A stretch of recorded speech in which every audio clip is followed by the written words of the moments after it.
राधे राधे, जय श्री कृष्ण। वैशाख मास महात्म्य अध्याय 22वां आज हम इस वीडियो में बोलने वाले हैं। आप सब लोग मेरे वीडियो के अंत तक बने रहिएगा।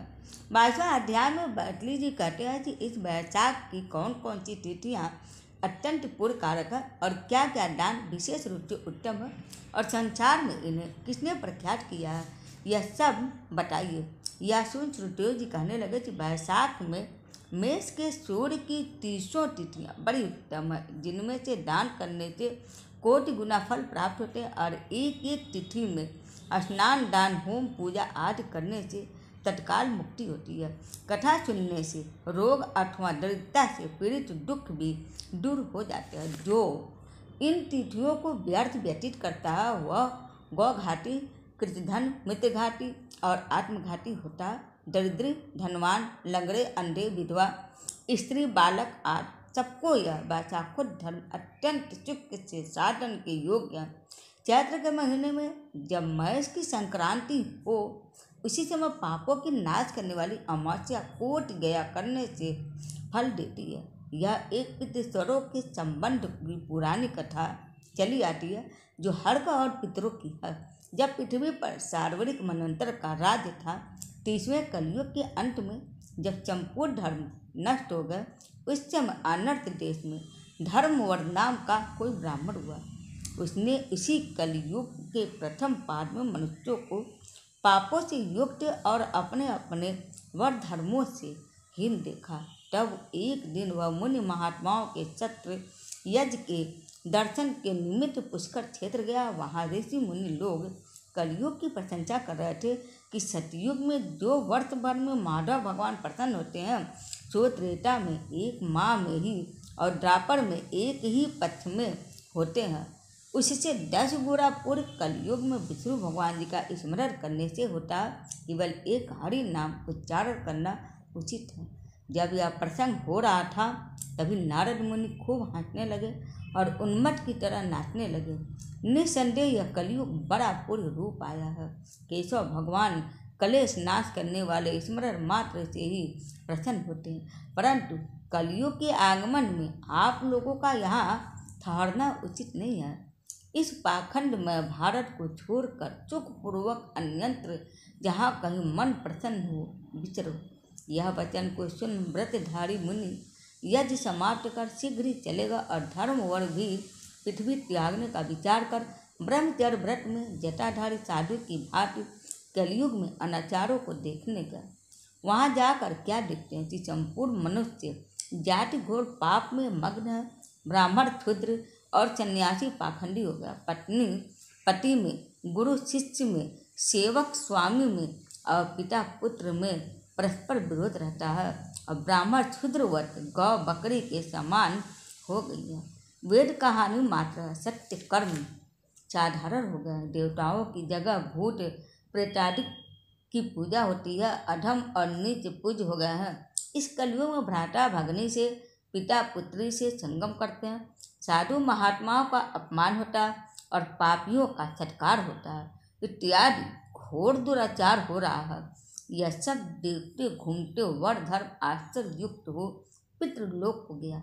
वहाँ पितृगणों के बड़े भयंकर दुखों तथा अंधकूपों में पड़े हुए त्राय त्राय करते देखा, जहाँ किसी प्रकार का सहारा नहीं है। उन्हें देख बहुत विस्मित हुआ और दयालु होकर बोला, तुम कौन हो?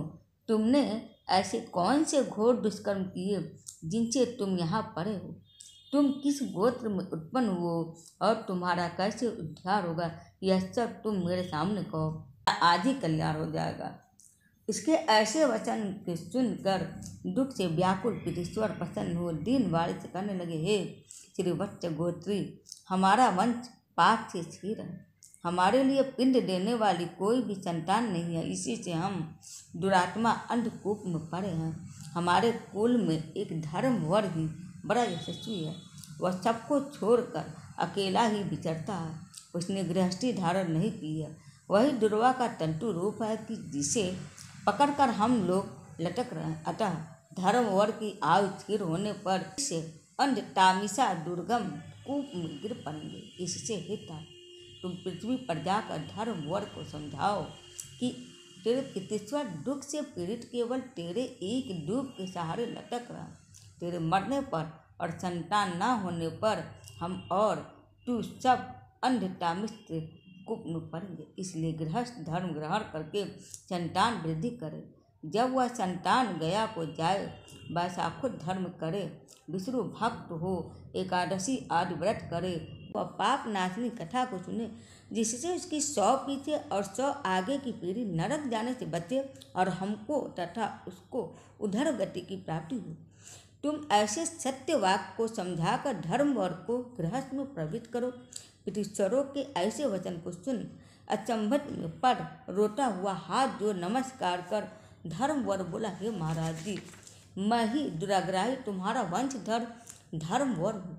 मैंने यज्ञ में महात्मा नारद जी के कहे हुए वचन को सुने, फिर पृथ्वी पर बहुत से पापी मनुष्यों को देखकर कुसंगति के दर्द मारे द्वीपांतरों में विचरता रहा। इस तरह इस कलयुग के अंतिम पाद में भी 3.5 भाग व्यतीत हो गया। मैंने अब तक आपका दूर दुख नहीं किया।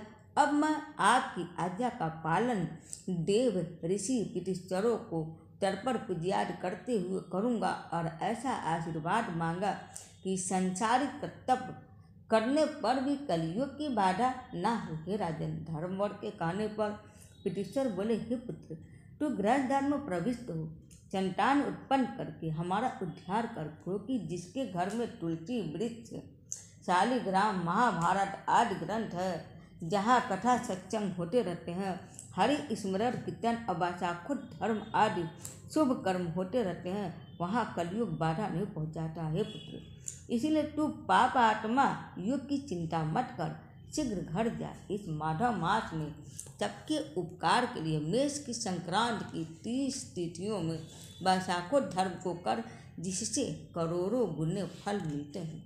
चैत्र की अमावस्या में पिंडदान, श्राद्ध और जल से भरा घड़ा, जिसमें कपूर और अगर की बात ना हो, दान कर और सबके उपकार के लिए गृहस्थी बनकर उत्तम संतान प्राप्त कर।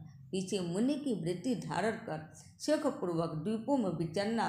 पितृश्वरों की ऐसी आज्ञा पाकर धर्मवर्ग शीघ्र ही पृथ्वी पर आया और चैत्र मास में मेष की संक्रांति के दिन प्रातः काल स्नान कर देव ऋषि पितृश्वरों का तर्पण कर जल का भरा घड़ा दे और पाप नाश करने वाला श्राद्ध करके अपने पितृवर्ग को ऐसी मुक्ति दी कि जिससे आवागमन छूट जाए। फिर विवाह किया, जिसे सुंदर संतान हुई और संसार में इस पाप नाशनी तिथि को प्रख्यात कर स्वयं प्रसन्न हो गंधमादन पर गया। इसलिए यह मधुमास की अमावस्या भी शुभ है।